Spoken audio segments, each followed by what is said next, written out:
Welcome to the Tech Egg. Don't get scrambled. Enjoy the video. You're going to begin the update now. First, check TPM2, 0 and secure boot so the installer can run. This avoids mid-install failures. Once confirmed, backup critical files to an external drive or OneDrive. Updates are usually safe, but backups protect you. Make sure your PC is plugged in or has at least 20% battery and a stable Wi-Fi connection. Now open Settings, go to Windows Update, and click Check for Updates to start fetching the latest packages. Once updates appear, click Download and let the files verify. This can take 10–30 minutes depending on connection and update size.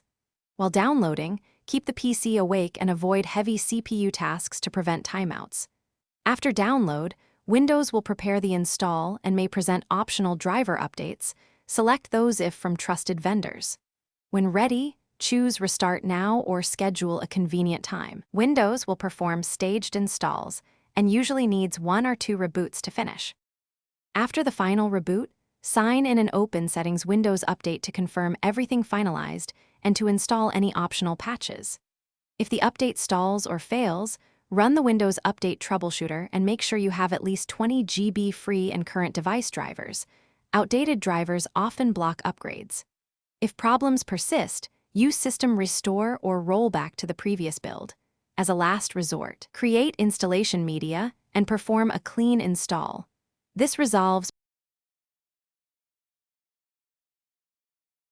Thanks for watching. Consider subscribing if I helped unscramble your problems.